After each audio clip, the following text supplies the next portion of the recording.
मानसरोवरच्या यात्रेसाठी कल्याणमधील अभिषेक घोणे हा तरुण यात्रेनिमित्त गेला होता, मात्र त्याचा संपर्क तुटलेला आहे। आपण आता त्याच्या घरी आलेलो आहोत। नेमकं त्याच्या आईवडिलांशी काय संपर्क झालेला आहे आपण जाणून घेणार आहोत। मावशी, काय सांगाल, तुमचा मुलगा आता मानसरोवरच्या यात्रेसाठी गेला होता, कधी गेला होता आणि काय माहिती मिळाली तुम्हाला आतापर्यंत? तो सोमवारी सकाळी गेला होता इथून। तिकडे तो नेपाळला पोचला सोमवारी। मंगळवारी मला त्याने फोन केला। मंगळवारचा शेवटचा फोन झाला माझा त्याचा, आणि बुधवारपासून त्याचा माझा काही कॉन्टॅक्टच नाही झाला। नंतर आता फोनच नाही लागला ना मग त्याचा। मंगळवारी काय बोलणं झालं, काय बोलला तुमच्याशी तो?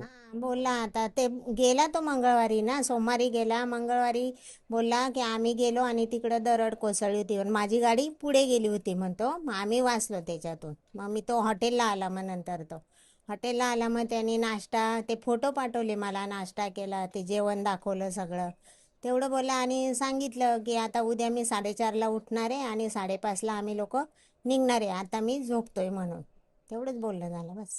आता तुम्ही त्याची वाट बघताय, काय त्याला सांगणार मेसेज या माध्यमातून?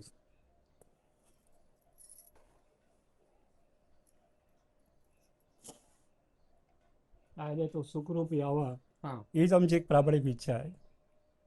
हे शासनाला पण आमची विनंती आहे आणि परमेश्वराकडे पण आम्ही प्रार्थना करतो की तो जिथे असेल तिथे तो सुखरूप असावा आणि तो सुखरूप घरी यावा, हीच आमची परमेश्वरची प्रार्थना करतो आम्ही।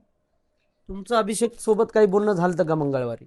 माझं नाही बोलणं झालं, त्यांनी मेसेज फक्त मला टाकला होता की बाप्पा उद्या सकाळी मी निघणार आहे म्हणून, बाकी त्याचं बोलणं नाही झालं माझं। कुठली ट्रॅव्हल्स कंपनी आहे, त्यांच्यासोबत कोण कोण गेलेलं आहे, आणखीन कोण त्याचे मित्र आहेत का?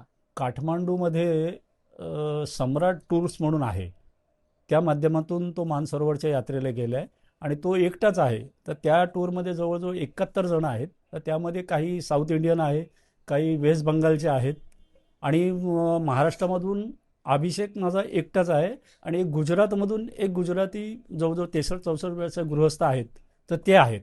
आणि एका त्या हॉटेलला ज्या वेळेला थांबले ते मंगळवारी, त्यावेळेला ते दोघं मिळून त्या हॉटेलमध्ये थांबले होते। आता काय सरकारकडे काय मागणी तुमची, काय त्याची वाट बघता अभिषेकची, तर काय मेसेज द्याल तुम्ही? सरकारला आमची एवढीच नम्र विनंती आहे का त्यांनी लवकरात लवकर त्याचा तपास करावा आणि त्याची माहिती आमच्या कुटुंबापर्यंत पुरवावी। का आज जे आम्ही ह्याच्यामध्ये आहोत, सगळे संभ्रमात आहोत, हवालदिल झालेलो आहोत, तर कुठेतरी आम्हाला त्याचा दिलासा मिळावा, ही आमची तुमच्या माध्यमातून प्रामाणिक शासनाला विनंती आमची। अभिषेकची वाट बघताय तुम्ही आता? नक्कीच नक्कीच वाट बघतो। 28 वर्षाचा माझा तरुण पोरगा आहे, त्यामुळे त्याची वाट मी चातकासारखी बघतो। खरं तर वेदनादायक ही घटना आहे। खरं पाहिलं तर अजूनही संपर्कामध्ये अभिषेक नाहीये। आज रक्षाबंधन आहे आणि रक्षाबंधनासाठी भावाला राखी बांधण्यासाठी त्याची बहीण खरं पाहिलं तर आज घरी आलेली आहे।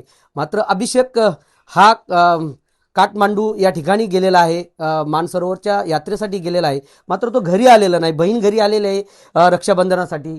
काय सांगशील दीदी, आज भावाची तू वाट बघतेस? काय नाही, तू व्यवस्थित घरी ये।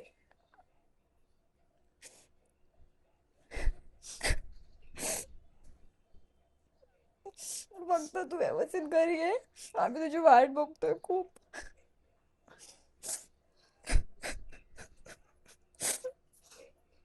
आज रक्षाबंधनाचा दिवस आहे। गेल्या वर्षी तू राखी बांधली असेल अभिषेकला, आताही तू त्याच उमेदीने आली होतीस। काय माहिती मिळाली तुला, काय आता तुझ्या मनामध्ये वेदना आहेत? तो व्यवस्थित असावा, आणि तो मी आली घरी त्यासाठी त्याला राखी बांधायला, पण तो दिसला नाही। माझ्या मनाला खूप असं झालं, मला असं वाटतं की तो आता येईल, दरवाजा उघडून येईल, रस्त्यावरतून कुठं दिसेल, काय होईल, पण तो दिसतच नाही। तो